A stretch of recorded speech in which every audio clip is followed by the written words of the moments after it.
শান্তিপূর্ণভাবে করেন, পুলিশের গাড়িতে কেন আঘাত করলেন?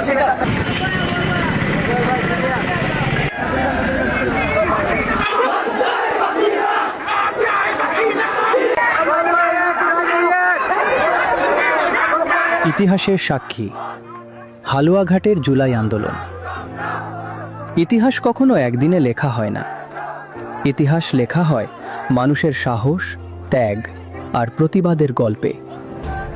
2024 সালের জুলাই, দেশের অন্যান্য অঞ্চলের মতো হালুয়াঘাটেও শুরু হয় এক নতুন অধ্যায়। 16 জুলাই, ধারা কলেজ ও হালুয়াঘাট বাজারে শিক্ষার্থীদের পদচারণায় মুখর হয়ে ওঠে রাজপথ। স্লোগানে স্লোগানে জানান দেওয়া হয় প্রতিবাদের ভাষা। সেদিন হয়তো কেউ ভাবেনি এই পথ চলাই একদিন ইতিহাস হয়ে থাকবে।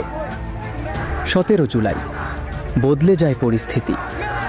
ধরপাকড়, অনিশ্চয়তা এবং ইন্টারনেট সংযোগে বিঘ্নের প্রভাবে কিছু সময়ের জন্য স্তব্ধ হয়ে পড়ে আন্দোলন। কিন্তু নীরব হয়ে যায়নি মানুষের বিশ্বাস। ওটার প্রতিবাদে আমরা পুরো বাংলাদেশের উপজেলা, জেলা পর্যায়ে সবাই চলে আসছি। আমাদের বিরুদ্ধে মামলা দেওয়ার চেষ্টা করবে। আমি স্পষ্ট করে হুঁশিয়ার দিয়ে বলতে চাই, সেখানে সকলে ছাত্র। আপনাদের বিরুদ্ধে মামলা হামলা দিয়ে আন্দোলন বন্ধ করা যাবে না। আমাদেরকে যেহেতু টাইটেল দেওয়া হয়েছে, আমরা এই আন্দোলন আমরা রাজপথে আমরা পরিচালনা করবো ইনশাআল্লাহ। ঠিক আছে, পরবর্তী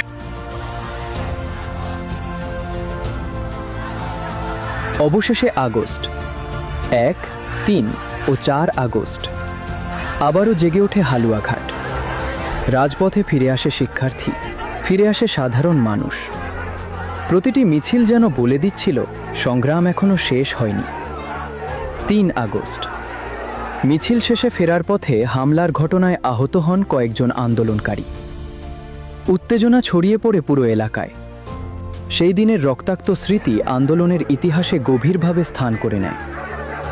4 আগস্ট, আগের দিনের ঘটনার প্রতিবাদে আবারও রাজপথে নামে মানুষ। প্রতিবাদের কণ্ঠ আরও জোরালো হয়ে ওঠে।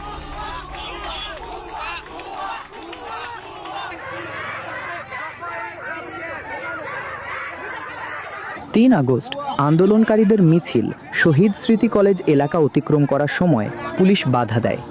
কিন্তু সেই বাধা উপেক্ষা করেই মিছিল এগিয়ে যায় কেন্দ্রীয় শহীদ মিনারের দিকে।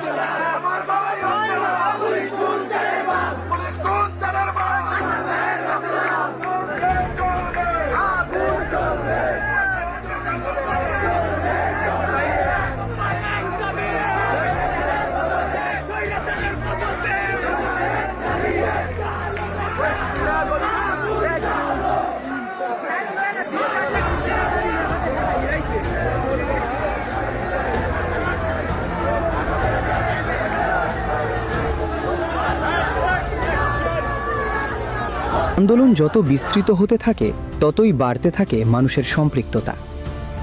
শিক্ষার্থীদের সঙ্গে কাঁধে কাঁধ মিলিয়ে রাজপথে নামেন শিক্ষক, ব্যবসায়ী, কৃষক, শ্রমিক, পেশাজীবী, অভিভাবক সহ সমাজের নানা শ্রেণী পেশার মানুষ।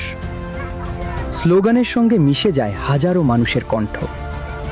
হালুয়াঘাটের রাজপথ হয়ে ওঠে গণ অংশগ্রহণের এক জীবন্ত প্রতিচ্ছবি।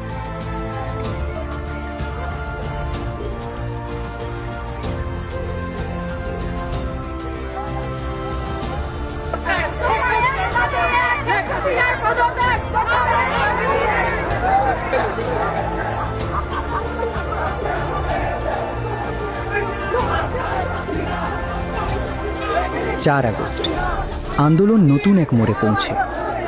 শিক্ষার্থী ও সাধারণ মানুষের পাশাপাশি বিভিন্ন রাজনৈতিক দলের নেতাকর্মীরাও আন্দোলনে অংশ নেন। দলমতের ভিন্নতা পেছনে রেখে এক দাবিতে একত্রিত হয় মানুষ। রাজপথে নেমে আসে জনতার ঢল। হালুয়াঘাট যেন সেদিন জানিয়ে দেয়, একটি জনপদের শক্তি তার মানুষের ঐক্যে, আর সেই ঐক্যেই আন্দোলনকে পৌঁছে দেয় নতুন উচ্চতায়।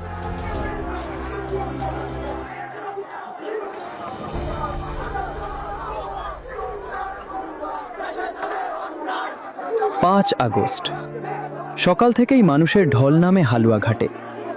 বিজয়ের প্রত্যাশায় মুখর হয়ে ওঠে রাজপথ।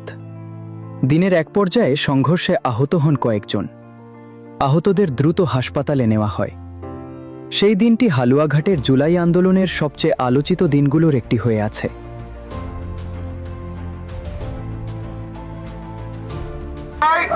ছাত্রলীগকে হুঁশিয়ার দিয়ে বলতে চাই, হালুয়াঘাটের মানুষ শান্তিপ্রিয় মানুষ, আপনারা অশান্তি সৃষ্টি করতে আসবেন না। যদি আসেন আপনারা হালুয়াঘাট ছাত্র সমাজের কাছে ব্যস্ত বলে নিবেদিত হবে। ন্যায্য দাবি নিয়ে নেমেছিলাম, কি দোষ ছিল আমাদের? কেন আমাদের উপর গুলি চালানো হলো? কেন আমাদের উপর হামলা করা হলো? আমরা তার জবাব চাই, কিন্তু এখন আর জবাব দেওয়ার সময় নাই। এতদিন ছিল, এতদিন হয় না, আর হতেও হবে না। এখন আমাদের দফা এক, দাবি এক। দাবি এক। আজ সময় বদলেছে, রাজপথ আগের মতোই ব্যস্ত, কিন্তু জুলাইয়ের সেই দিনগুলো এখনও বেঁচে আছে মানুষের স্মৃতিতে, সংরক্ষিত ছবিতে, ভিডিওতে এবং ইতিহাসের পাতায়। ইতিহাস শুধু রাজধানীতে লেখা হয় না, ইতিহাস লেখা হয় প্রতিটি জনপদের মানুষের সাহসে,